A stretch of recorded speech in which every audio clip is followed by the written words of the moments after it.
We start now our third and last video on the dynamic approach of the company financing. You remember that in the first video, we went from the net profit of the company, the bottom line of the P&L statement, to the cash flow from operation through a concept that we call IGF, internally generated funds. In the second video, we focused on the second part, the bottom part of the cash flow statement, so that we end up understanding the whole logics of the cash flow statement.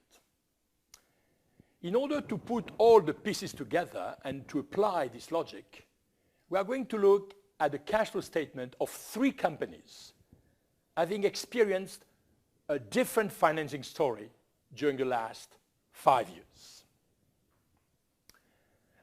Before continuing this video, please have a look at the cash flow statements of these companies. You can download the document in your MOOC personal space in the week 3 section.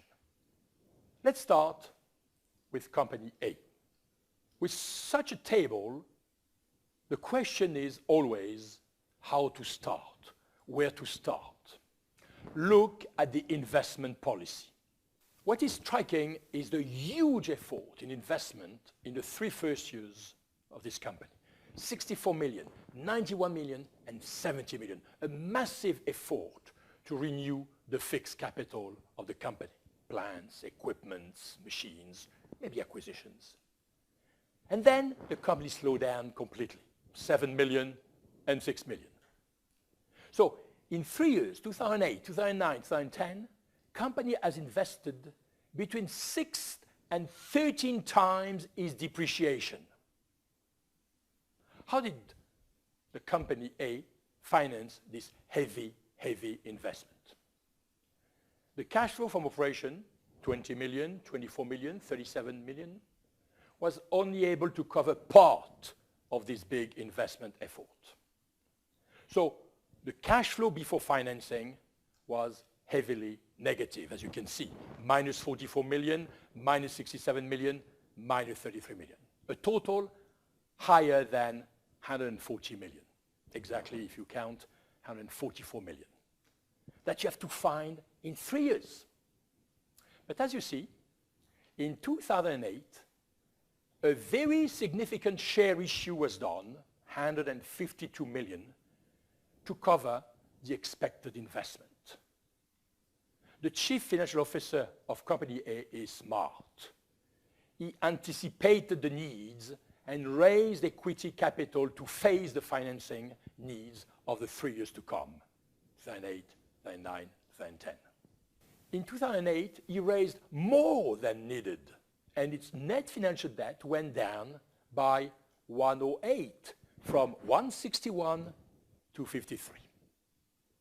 In 2009, the cash flow before financing was negative by 67, and company A used part of the share issue not yet utilized. In 2010, same thing.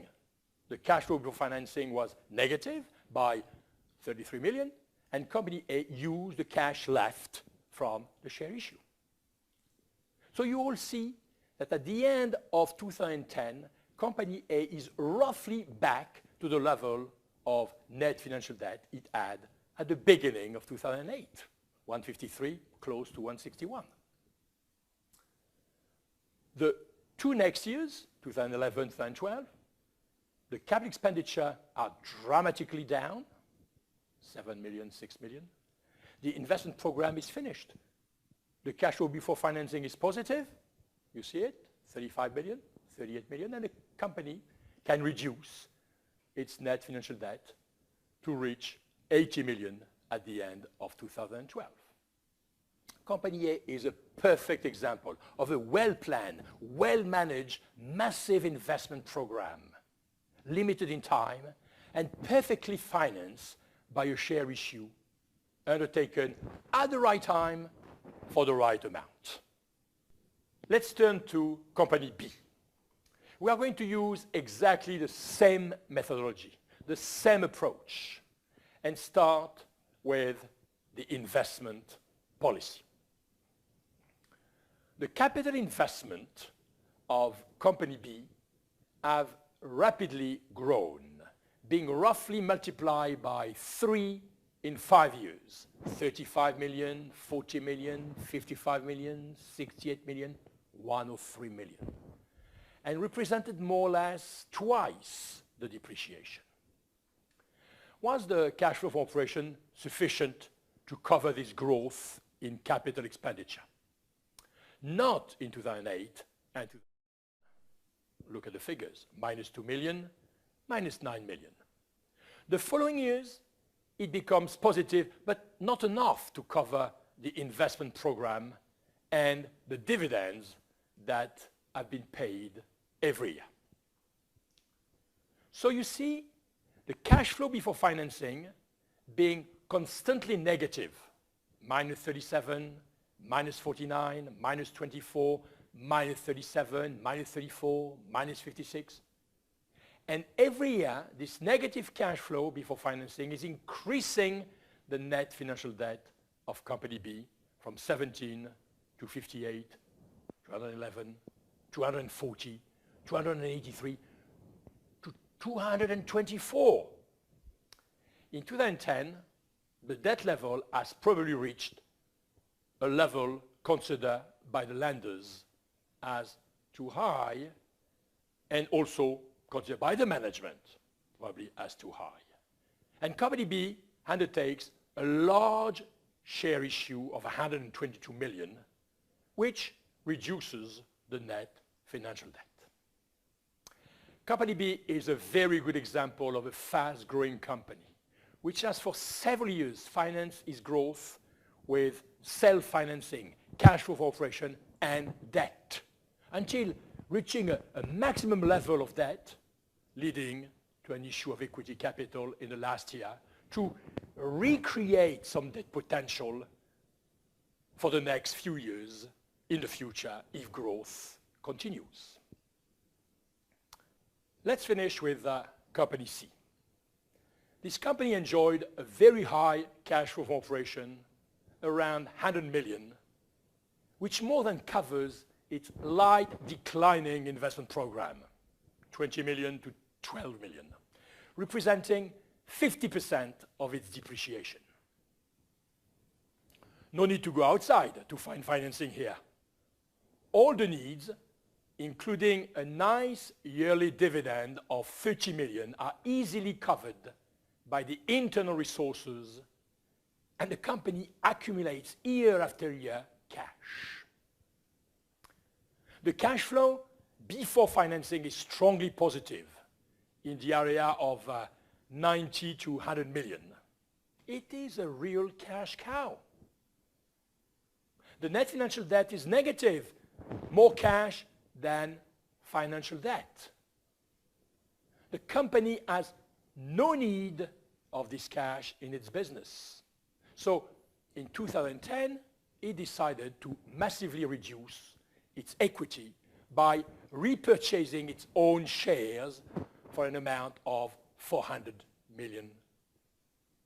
For the first time, its net financial debt becomes positive at the end of 2011.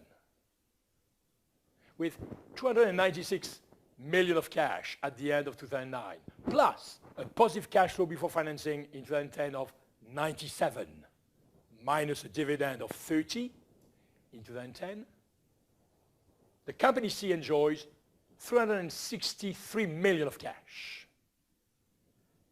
As it has decided to repurchase for 400 million of its own shares, the net financial debt become, at the end of 2010, positive by 37, 400 minus 363, which means more debt than cash and cash equivalents. But don't worry.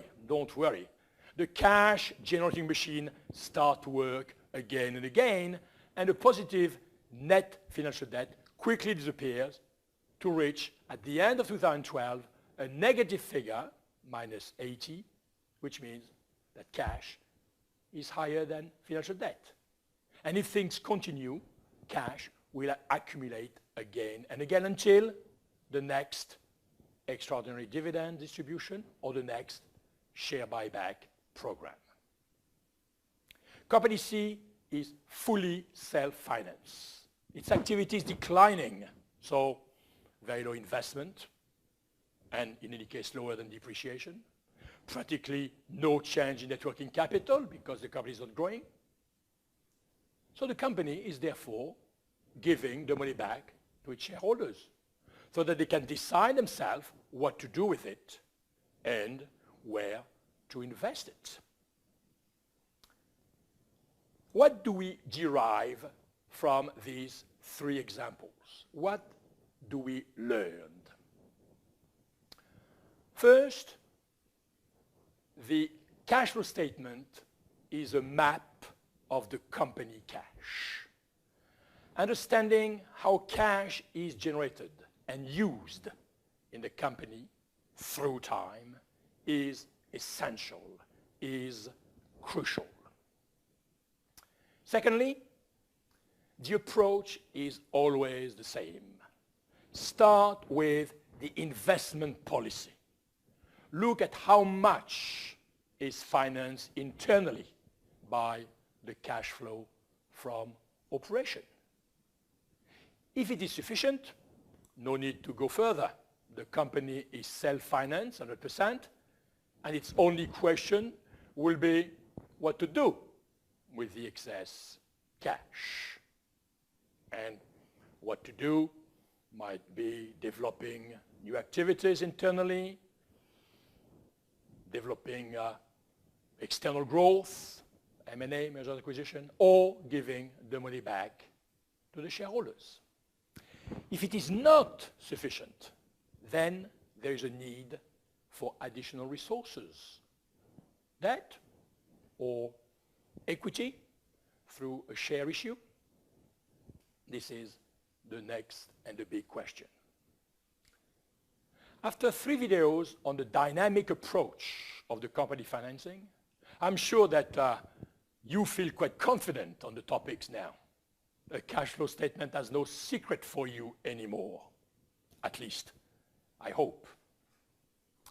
In the next video, we will consider a static approach to the financing of the company by trying to answer the fundamental question that any lender and any investor is asking, which is, at a given point of time, is the company able to face its financial commitments? Is the company able to repay its debt? This is the question that we are going to answer in the next and last video of week 3. See you soon.